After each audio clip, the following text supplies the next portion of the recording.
I would like to call to order special council meeting number 1516 for June 9th, 2020. And in honor of the Leewah, the Village of Pemberton acknowledges that we are meeting within the unceded territory of the Leewah Nation. Are there any amendments to the agenda? Can I get a motion to approve the agenda? Motion to approve the agenda. Ryan. Seconded by Councillor Antonelli. All in favor? Opposed? Motion carries. First item of business is the Office of the CAO. It's Public Works Mutual Aid Agreement. I will pass it over to CAO Gilmore. Thank you. Good morning. Before council today is an agreement that we've been working on between the municipalities within the Sea to Sky, and that being Lions Bay, the District of Squamish, Resort Municipality of Whistler, and the Village of Pemberton. Since the COVID-19 outbreak, the province has been bringing in several ministerial orders, of which this falls under Ministerial Order number M084, which allows local authorities to enter into mutual aid agreements in the time of emergency, in particular for this pandemic. Metro Vancouver already has and has had this established for several years. They're obviously in close proximity. And for us, this is a huge benefit because we have such a small staff. And so what this does is it enables staff from one of the communities to be able to come in and assist when, say for our wastewater treatment plant, we have one operator who does a magnificent job. But if that individual isn't able to be at work because of X, Y, or Z, we can have the services of our regional municipalities to come in and provide that assistance. So in developing this, or prior to, we have all shared a list of what assets we have and sort of what programs they fall under and who we have to maintain these services. At this time, the SLRD is not involved in this group. This was really more meant for public works related activities, although it does include emergency and fire in here as well. We do separately have a mutual aid agreement with Whistler for fire services that we've had for a number of years already. You will be seeing one coming forward. I know the SLRD brought one in their last board meeting, and I did receive an email this morning with respect to that. However, regional districts don't have typically water or sanitary services that their employees manage. They have contractors who do that work, so it's not exactly equal. So we did let the SLRD know that we were going to be proceeding with the municipalities in the Sea to Sky, and that is what you see here. A couple of things that I wanted to point out is that no one's going to be receiving a markup for any services that are needed, and these service between municipalities is actual cost, and which would allow us to bill back if we were providing service to other municipalities. We also would like to potentially have something that goes a little bit farther past the ministerial order and have something on a long-term basis, which this agreement does actually look at, I believe, a 5-year term. I think that's all I have to share on that at this point. All the other municipalities are bringing this forward. We're the first one to bring it. I believe the 23rd Whistler will be bringing it forward, and I think the District of Squamish. I'm not sure about Lions Bay. I think Lions Bay might have already brought it. I think they have. Yeah. Any questions? Mayor Richmond? Go ahead, Councillor Craig. I may have missed it in reading through the agreement. Do we have the unions on side for this in case we have to share different union people? We fall under actually the same union with the Resort Municipality of Whistler. And so as long as we are bringing in other contractors, we don't necessarily need from the union. We just won't have the staff. So we wouldn't have engaged with the union on this particular one because we wouldn't be putting someone out of work. They would already be sick and they would be paid for that. Okay, I was just wondering if we're exchanging a union member from here down to Squamish or Lions Bay, if they're okay with that. Yeah, as long as we're compensating them for the rates that they are being paid in their employment agreement, then in my experience, we've not had any issue. Unions just want to make sure that, yeah. Okay. Thank you very much. Welcome. Any other questions? Mayor Richmond? Go ahead. Ms. Gilmore, I'm just curious if with this agreement, who manages when and where people will go. I'm curious, like for the fire department or the public works. I mean, I can only assume that the village's interest would come first if we had our own issues, and then we would assist Whistler, Squamish, Lions Bay afterwards. Yeah. But I'm just curious, who is somebody going to be managing that flow of information and people going somewhere, or is it going to be? In the agreement, it does actually reference that we can only sort of lend between municipalities if we have the capacity. And it's so if, for example, we probably wouldn't have capacity because we have one operator. Say, I would like to use the wastewater treatment plant because it's easy to compare. Whereas Whistler has several wastewater treatment plant operators of various levels.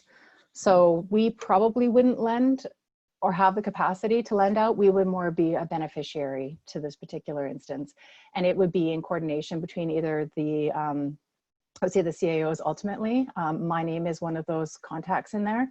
It is actually the, from the Lions Bay is their engineer, their public works manager, who's responsible there as well. And so there's just various people that we would need to coordinate amongst all the municipalities to make agreement to, with the caveat that our own organizations do come first. Thank you. Any other questions? All right, hearing none, I'm looking for a motion to authorize mayor and CAO to execute the Public Works Mutual Aid Agreement between the Village of Pemberton, RMOW, District of Squamish, and Lions Bay. Would you like to make that motion? I'll make that motion. I heard Councillor Noble and seconded by Councillor Zant. All in favor? Opposed? Motion carries. Thank you, Ms. Gilmore. Next, we're going to go into Development Services. Is Ms. Pedrini ready to join?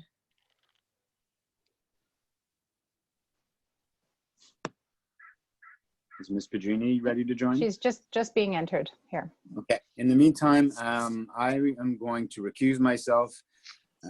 Although there are a number of licensed operators in the Village of Pemberton, there aren't that many. So out of an abundance of caution, as an operator of a licensed establishment, I will be stepping up for this conversation. Councillor Zant, you're the acting mayor, so you'll chair this conversation. Thank you.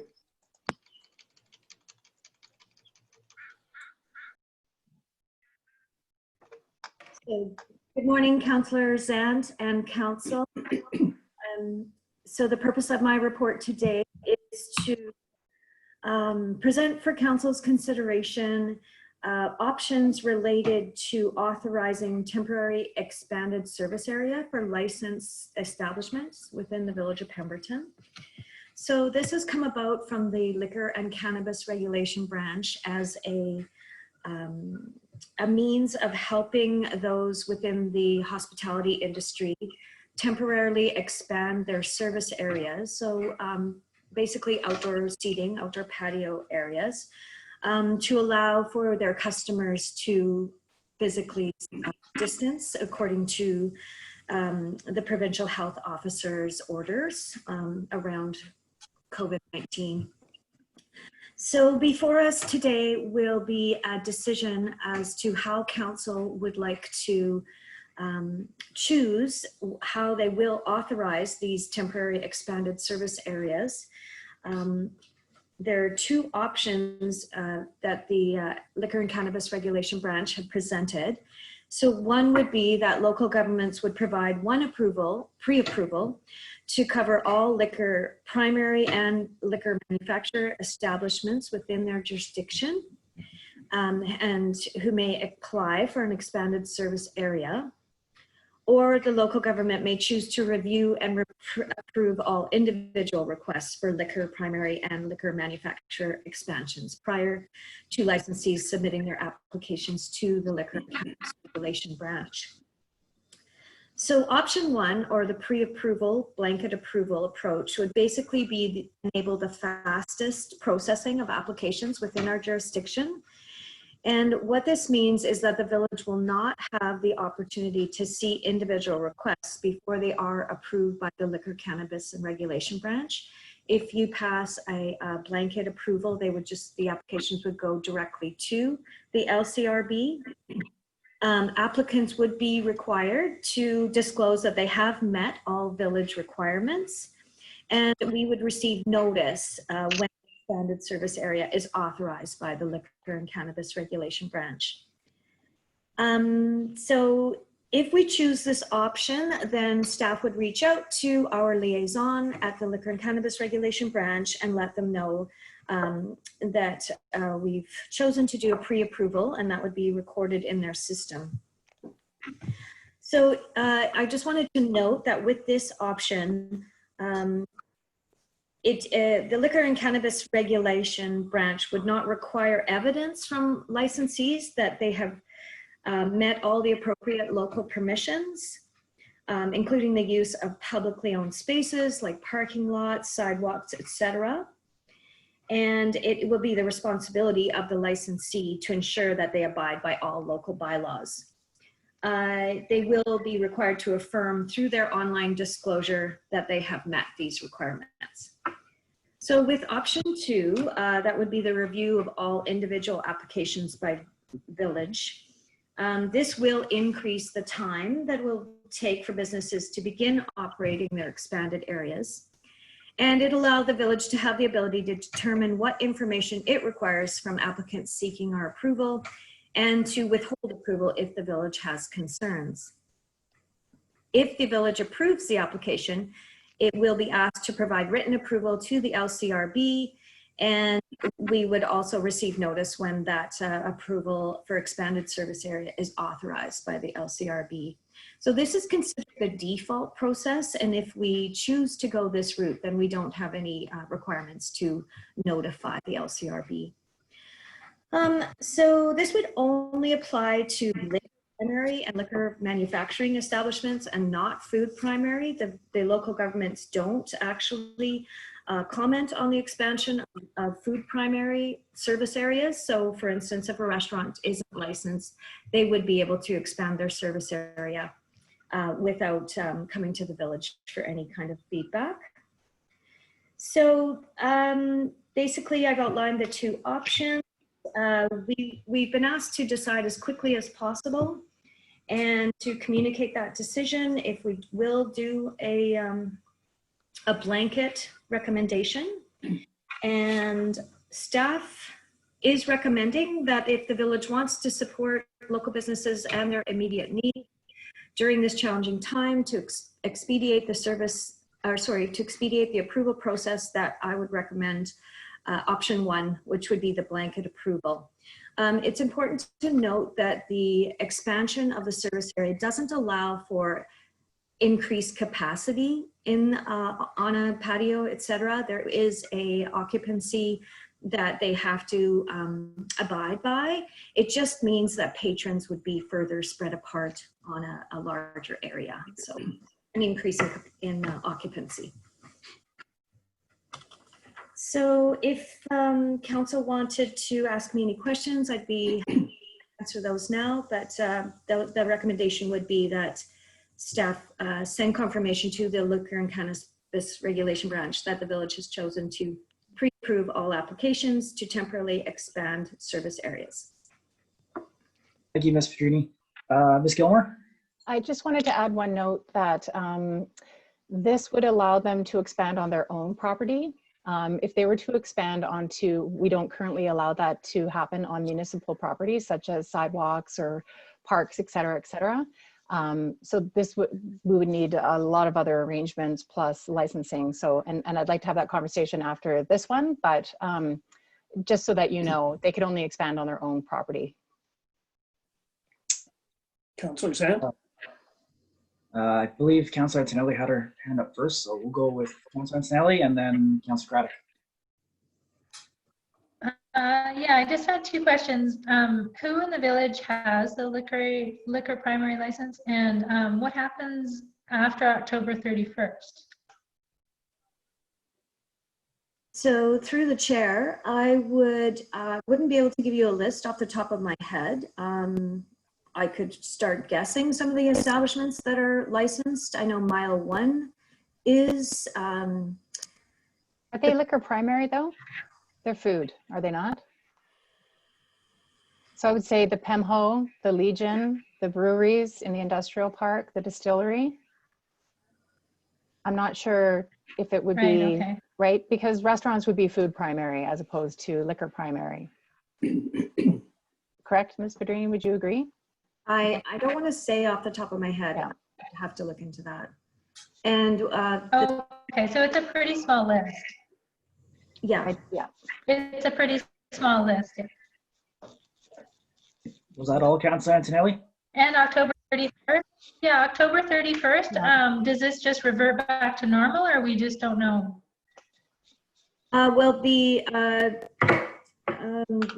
policy directive only states till October 31st. So at this point, I wouldn't want to say what happens after October 31st, but this is, yeah, this relates to, I would say, seasonal summer and late fall use of patio space.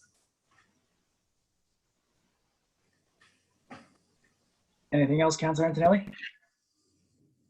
Oh, good. Councillor Craddock? Yeah, thank you. Similar questions. Just one further, we received a letter regarding some issues. I'm just wondering through the planning department if some of those issues are solved through the liquor board approval process. Yeah, the village did receive a letter and it has been forwarded to council outlining some concerns with possible patio seating on sidewalks and people perhaps allowing their dogs to sit beside them on patio seating in sidewalks. But as CAO Gilmore stated, this policy is about temporarily expanding your service area on your own private property and not on the village's sidewalks or right-of-ways. That there is a procedure that restaurateurs can follow. It's our patio. I'm forgetting the exact name of the policy. Our patio Your and permit, yeah. yeah. Area policy, and if people did want to expand to allow displays, patio and display area policies or seating on Village of Pemberton sidewalks or right-of-ways, then they have to get a permit from us. So that would be a separate process. Thank you. And I guess that goes also with the noise bylaw and that type of thing as far as music and like that on the patios. Yeah, through the chair, the noise bylaw hasn't changed, and restaurateurs are all should know at this point that they can't make, their patrons are not to be making excessive noise after 11 p.m. Thank you for that. Then through Councillor Zant, I would move motion number 1 if there's no other discussion. Okay, motion on the table is option number 1. Is there a second? I'll second it. Seconded by Councillor Noble. Any questions? Call the question. All in favor? Yes. Opposed? Councillor Antonelli, were you opposed? No, that was in favor. I Okay. was just a bit late. Okay, seeing, sorry, motion carries. Councillor, or Ms. Gilmore? I just wanted to have the conversation, sort of stems from the conversation we had here. There have been a number of communities that are either reviewing or have decided and moved ahead with wanting to license parks, sidewalks, etc. And so I wanted to know what council's appetite was to explore those options. The City of North Vancouver has actually just established a bylaw that allows for consumption of alcohol in certain parks. They've included setbacks, etc., and timelines. They have some protocols, which we could definitely bring back if council so desires. They've also done, it's a sort of a trial period until October 31st as well. So before we went down the road of exploring that, I just wanted to know if this is a direction that council would like us to explore. Are there any questions or comments on that? Yeah, Councillor Zant. Go ahead, Councillor Craddock. I think we heard we had very few primary liquor venues, and to open up the parks and say the barn or places like that for extra liquor distribution at this time. I'm not sure the community would be in favor of that. I think we have enough that's on the table right now. I don't know. Without having more information, it's a tough one to deal with right now, but I certainly don't see that happening. Okay, Ms. Gilmore? I just some of the conversations we had with being on the call with the minister, just do we hear from all of the municipalities? I'm neither for nor against this. I'm just trying to provide some information that I've heard. What some of these communities are looking to do is to allow this. So just because the restaurants are still at minimum, I think they're only allowed to have 50% capacity. So the idea was you could go get takeout, get a bottle of wine and go sit in the park. And that was more around where the thought process went, as opposed to just bringing a 6-pack of beer into the park and having a drink. But there'll be no way to manage that. We open it up, there will be people drinking. And I think that we'd also need to coordinate with the RCMP, because we most certainly, from an employee perspective, would not have the capacity to enforce and maintain people not over consuming, et cetera, et cetera. Right. Does anybody else want to comment on that? Councillor Noble? I don't see it being a great idea in our small town, especially with the lack of controls over it. We already have a lot of drinking going on in these spaces, which it's not really what we want to see. Thank you. Councillor Antonelli, if you don't have a comment, I'd like to comment. Yeah, I would just say that it's I think Pioneer Park is a little bit at risk in that regard right now, and then I can't really see it being appropriate for more drinking in the other parks. You know, if a business did have a particular proposal for us to review, maybe we could look at that, but I wouldn't just start opening it up right now. Okay. Ms. Gilmore, is that definitive enough for you? Mm-hmm. Okay. Do we need Thank something to go along with that, or can we just let it be? We'll just let it be, staff. If we do receive a proposal, we could bring that forward for council to consider as a one-off on their own if somebody is interested. All right, thank you. Thank you. So I guess we can call the mayor back in now, or is there anything else that we want to talk about? Good job, Councillor Sant. Thank you, Councillor Crad. Thank you as mayor's aunt for a few minutes. Yeah.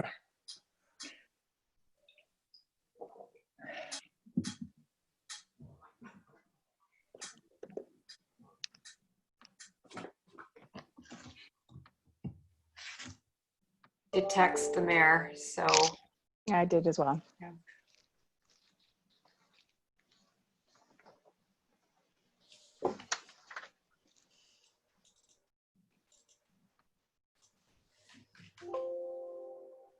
Oh, he looks like he's on the panel list, so you're bringing him in? I just moved him over to panelist. Thank you. Hello. Hello. Okay. So now I need a motion to go in camera. Motion to go on camera. I'll second it. My video not on? No. Yep. Second. All in favor? Opposed? Motion carries.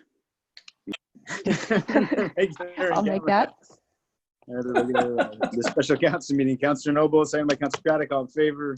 Opposed? Motion carries. We will see all of you next Tuesday. And Mike, just so you know, there's a bike training program going on this weekend. I hear they have these little side wheels you can put on. Have a good day.